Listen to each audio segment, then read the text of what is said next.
Micah with OT Defense, just going to go over the Glock 43X and 48 jig parts real quick.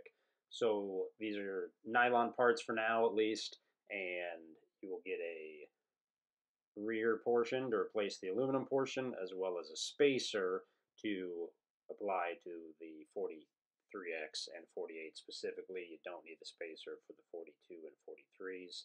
So you'll put the spacer on first, then the rear portion of the jig, place it in a vise. On all of these guns, you'll utilize the front pinhole, and then you'll make your cut as usual, just like you would with Glock 19 or any of the other size pistols that you've already been using this jig for. So I would start with the cut going downward from the top first, and then make your cut coming up from the back.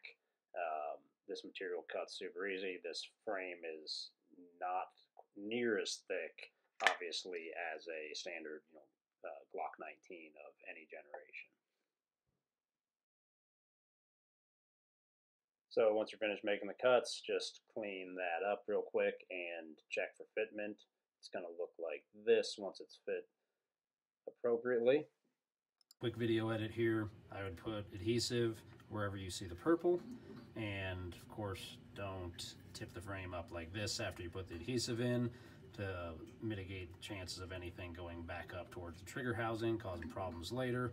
I've got the groove here for letting fluid flow out if anything gets back in your trigger housing area, and you'll see a stopping point once you're done with it, or the rest of the video. That stopping point, due to the spacer, will make your cut end right here.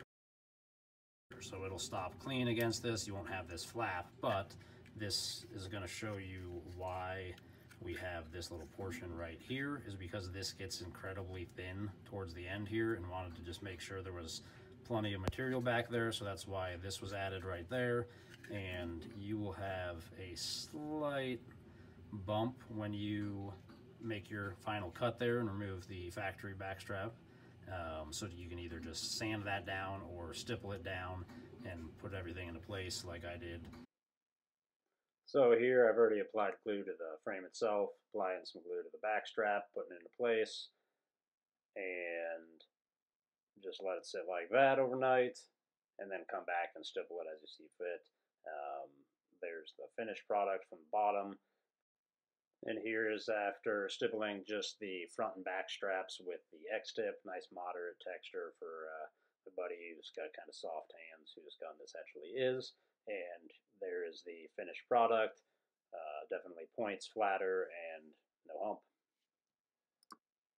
As always, please reach out if you have any questions or concerns on this before you purchase, and especially before you actually get to cutting on your frame.